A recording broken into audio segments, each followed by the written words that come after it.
안녕하세요. 우리 지금 건강한가요? 행복한 미래의학 김지윤입니다. 건강한 삶, 인간이라면 누구나 꿈꿔볼 만한 희망이죠. 오늘도 행복한 미래의학에서 이야기 나눠보겠습니다. 최서영 박사님 모셨습니다. 안녕하세요. 네, 안녕하세요. 반갑습니다. 네, 오늘은 어떤 미래의학 이야기 나눠볼까요? 우리가 이제 활동을 하려면 가장 필요한 장기가 운동도 하고 활동을 하면 관절이겠죠. 네. 오늘 관절 얘기를 할 텐데요. 관절 질환 중에서도 류마티즘 관절염에 대해서 좀 살펴보도록 하겠습니다. 네, 관절염 종류도 참 다양한 걸로 알고 있는데 네, 그렇죠. 특히나 류마티즘 관절염을 주목하는 이유가 있을까요? 종류가 참 많아요. 그 관절염에 한 20여 종류가 있는데 우리 오십견도 관절염에 속하니까 오늘 류마티즘 관절염을 우리가 특히 좀 살펴봐야 되는 이유는 이런 그 외과적인 그런 골 관절염하고는 양상이 다릅니다. 그리고 원인도 다릅니다. 그래서 치료법도 사뭇 달라요. 그런데 이게 상당히 좀 쉽지 않은 일이기 때문에 계속 고생하는 분들이 많고 또 근본적인 치료가 안 돼가지고 결국 관절 변성으로 정말 운동장애가 도움 없이 못 사는 분들도 있기 때문에 오늘 류마티즘 관절염에 대한 올바른 치료법에 대해서 좀 살펴보도록 하겠습니다. 네, 류마티즘 관절염 저희 참 많이 들어보는 질병인데 정확하게 어떤 건지 모르시는 분들이 많으실 것 같아요. 류마티즘 관절염은 뼈나 인대, 관절 이런 쪽에 외과적인 문제가 아니고 내과적인 뿌리를 가지고 발생하는 자가 면역 질환입니다. 그러면 이 자가 면역 질환이 어떤 것인지 그리고 왜 내과 질환으로 분류되는지 설명 부탁드려요. 그게 뭐냐면 우리가 면역 반응이라고 하는 것이 이게 외부에서 세균이 들어오면 그것을 이겨나가기 위해서 우리 면역 시스템이 전쟁을 일으켜서 제거하는 형태의 면역 반응이 일반적이죠. 그런데 외부에서 세균이 들어오지도 않았는데 내부에서 세균과 같은 항원성 물질이 생긴다는 겁니다. 그것이 내과적인 뭔가 요인이 있어서 생기는 건데 그런 항원성 물질, 그런 세균 물질 이런 것들이 생기면은 그것이 오작 면역 시스템이 자기 내부에서 생긴 건데 거기에 대해서 반응하는 그런 전쟁을 치르는 그런 방식으로 대응을 하는 거죠. 그래서 면역 반응을 하다 보니까 염증이 생기게 되는 건데 바로 이러한 외부가 아닌 내부에서 항원성 물질이 생겨서 면역 반응이 이상적으로 진행되는 것을 자가 면역 질환이라고 얘기할 수 있는데 류마티즘 관절염도 바로 이러한 과정을 통해서 그 관절에 염증이 생기는 것을 의미하는 겁니다. 그렇다면 이 증상도 다른 관절염과 사뭇 다를 것 같은데 어떤가요? 우선 류마틱 관절염은 한 곳의 관절의 문제가 아니라 팔, 다리, 전신에 이제 나타나는 그 특징을 가지고 있는데 초기에는 한 3분의 2 정도가 관절 질환이 나타나질 않아요. 그렇게 오히려 식욕부진이나 피로감이나 소화장애나 하는 그런 문제로부터 시작이 되기 때문에 잘 우리가 감지할 수가 없는 겁니다. 일부에서 이제 조조강직이라고 그래가지고 아침에 일어나면 뼈마디가 이제 강직이 돼가지고 잘 이렇게 펴지지 않고 뻣뻣해지고 1시간 정도 지나야 이렇게 풀리게 되고 하는 그런 증상이 나타날 수가 있는데 이러한 초기의 증상들이 한 수주 내지 수개월 동안 진행되기 때문에 이것이 류마티즘 관절염이라고 이제 인지하기 어렵고 그냥 지나가야 되는 경우가 오히려 많죠. 근데 본격적으로 류마티즘 관절염이 이제 시작이 되는 것은 그런 류마티즘 인자가 잠재되어 있다가 이제 관절에 가서 공격을 해서 염증을 일으키기 시작하면서부터 우리가 이제 발견할 수가 있는데 처음에는 이제 손가락에 주로 많이 처음에 갑니다. 근데 손끝이 아니라 손마디의 관절에 그 인자들이 가서 염증을 유발하게 되는데 이제 우선 활동하기가 움직이기가 어렵고 거기에 홍반 같은 뻘겋게 붓고 아픈 통증이 이제 발생을 하게 되죠. 그 다음에 이제 무릎 쪽에 류마티즘 관절은 무릎 쪽에 한 80% 환자에서 다 나타납니다. 관절이 붓기도 하고 뻘겋게 되기도 하고 활동 장애가 생기고 이런 현상이 이제 생기게 되는 거죠. 무릎이나 이제 이런 손에 있는 관절뿐만이 아니라 발목이나 이제 발가락, 그다음에 팔꿈치에도 이제 염증이 생기면서 이제 그 결절 같은 것도 생길 수도 있어요. 그리고 경추 쪽에 드물게 나타납니다. 경추 쪽에도 이제 나타나게 되는데 아무튼 전신으로 그 사람의 그 컨디션에 따라서 이제 퍼지게 되는데 심한 경우에는 관절만이 아니라 심장이나 폐에도 공격을 해요. 그래서 이제 장기 부전으로 이어지고 호흡장애나 심장의 염증을 만들어내는 그런 것으로 이어질 수 있고, 그 다음에 더 가게 되면 림프에 그 류마틱 인자들이 공격을 해서 림프의 염증과 림프 종대를 만들어서 발열이라든가 뭐 여러 가지 문제들을 유발하게 되는 아주 굉장히 좀 무서운 그런 질병이 바로 류마티즘 관절염에 그 부수되는 그런 증상들이다, 이렇게 볼 수가 있겠습니다. 네, 류마티즘 관절염 들으면 들을수록 무섭고 또 심각한 증상들이 나타나기도 하는데요. 그렇다면 조기 발견 그리고 치료가 정말로 중요할 것 같습니다. 박사님, 혹시 저희가 꼭 짚고 넘어가야 할 그런 부분들이 있을까요? 네, 사실 류마티즘 관절염 초기에는 우리가 인지하지 못하는 그런 잠재적인 그런 증상이 진행이 돼서 우리가 정확하게 알지 못해서 치료 시기가 늦어지는 경우가 있는데, 이게 문제인 거예요. 대개 류마티즘 관절염은 2년 안에 치료하는 것이 가장 중요합니다. 시기를 놓치게 되면 많이 진행이 되기 때문에. 근데 통계에 의하면 우리 국민들 가운데 류마티즘 관절염에 걸린 환자들 가운데 대개 70% 이상이 2년 지나서 그 치료를 시작하는 경우가 많고, 그래서 많이 진행된 상태에서 하다 보니까 예후가 좋지 않은, 대개 이제 2년이 지나서 치료를 하게 되면 일단은 뭐 관절이 붓고 한 70% 환자에서는 통증과 활동 장애가 일어나는데, 한 10년 정도 진행이 되게 되면 거의 한 50% 정도에서는 활동하기가 어려운 상황으로 가는 경우가 많고, 20년 정도 되면은 남의 도움을 받아야지만 활동하게 되는 상황도 이르게 되거든요. 그래서 초기 치료와 근본 치료, 배경 치료를 빨리 해야 되는 것이 류마틱 관절염 치료의 중요한 부분이다, 이렇게 볼 수 있겠습니다. 네, 정말 초기 치료가 너무나도 중요한 그런 질병이 아닐까 싶은데요. 류마티즘 관절염이 또 자가 면역 질환이라고 말씀 주셨잖아요. 그러면 이렇게 면역세포가 자기 몸을 공격하게 되는 그런 이유가 뭔가요? 류마티즘의 류마라고 하는 그 어원을 한번 살펴보면 우리가 힌트를 얻을 수가 있어요. 그리스어, 헬라어 언어인데, 류마의 그 언어에는 나쁜 책, 그리고 흐르다라고 하는 의미가 함유되어 있어요.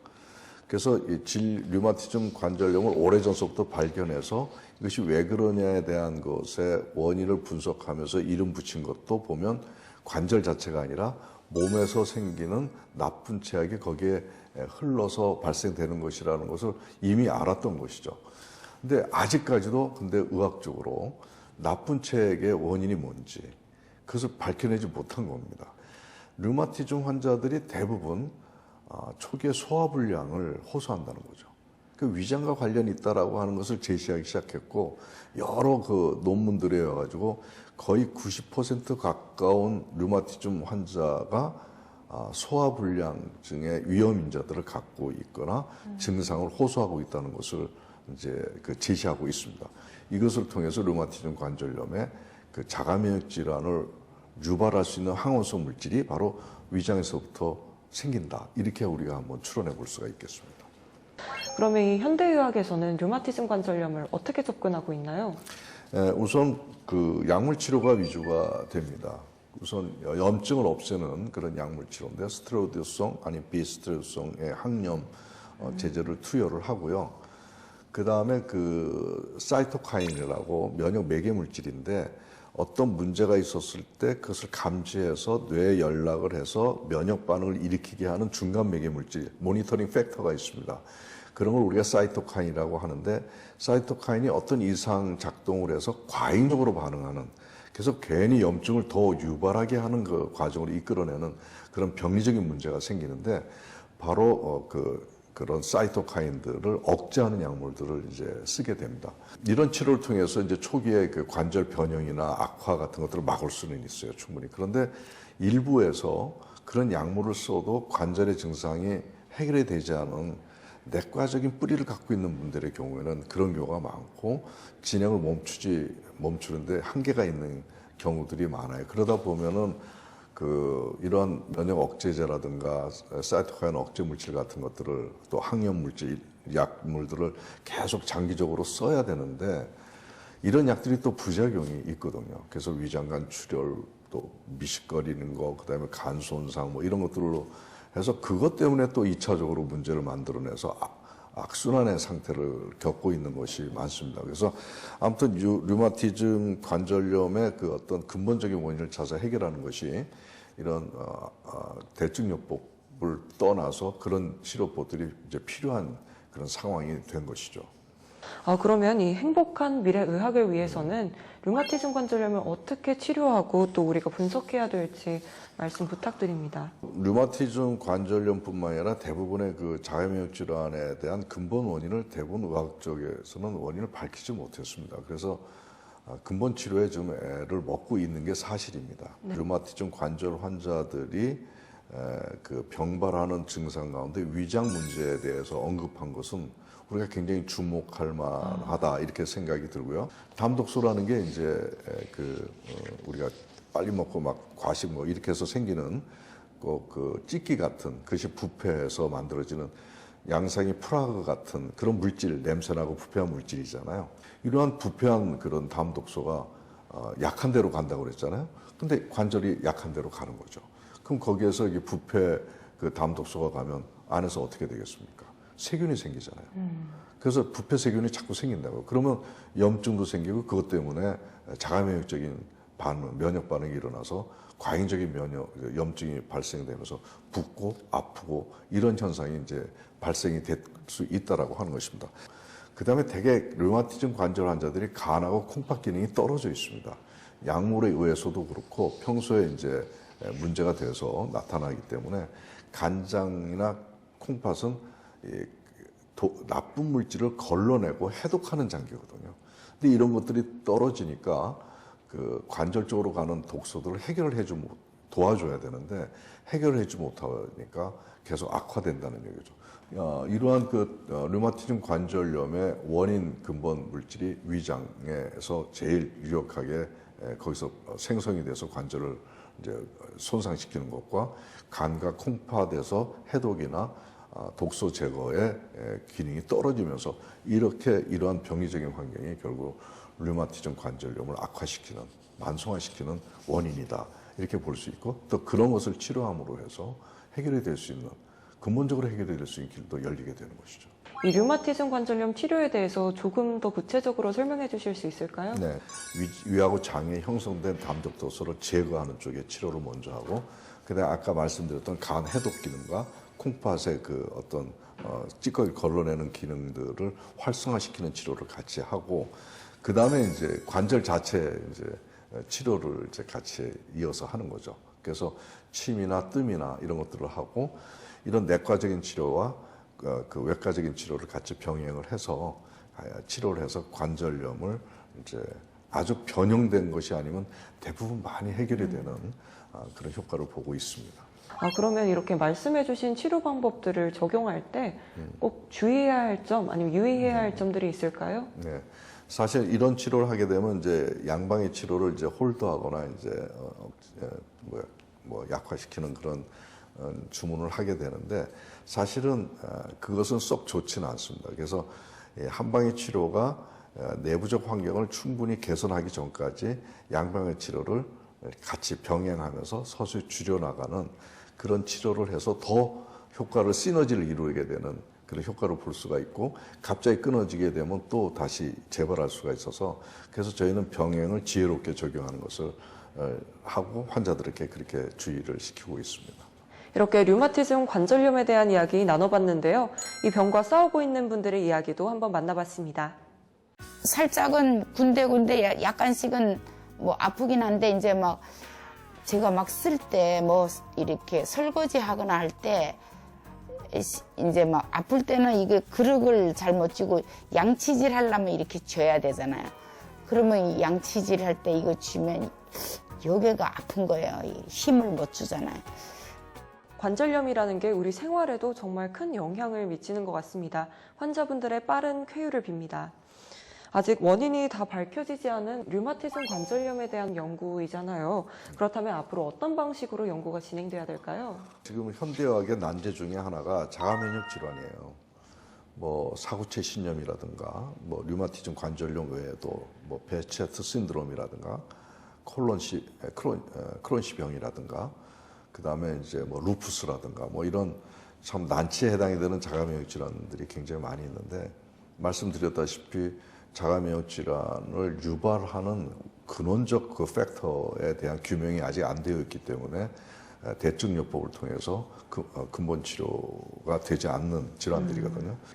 이제 앞으로는 과학적으로 증명이 돼야 될 그런 과제가 있다고 생각이 듭니다. 그래서 류마티즘 관절염을 비롯한 많은 질환들을 치료하는 데 기여가 되었으면 하는 생각을 가지고 지금 연구에 지금 매진을 하고 있습니다. 이렇게 더욱 연구가 정말 많이 진행돼서 환자분들이 어서 빨리 고통에서 해방되셨으면 좋겠습니다. 그러길 바랍니다. 네, 이렇게 오늘은 류마티즘 관절염에 대한 이야기 저희 나눠봤는데요. 다음 시간에는 어떤 이야기 들려주실 건가요?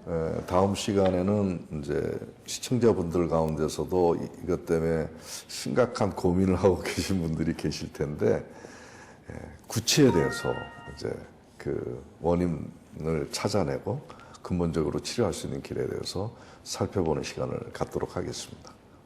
네, 오늘 말씀 감사합니다. 오늘 최서영 박사님과 행복한 미래의학에 대한 이야기 나눠봤는데요. 어떠셨나요? 우리 다음 주에도 우리 모두의 건강지킴이로 나서겠습니다. 시청해주신 여러분 고맙습니다. 감사합니다. 고맙습니다.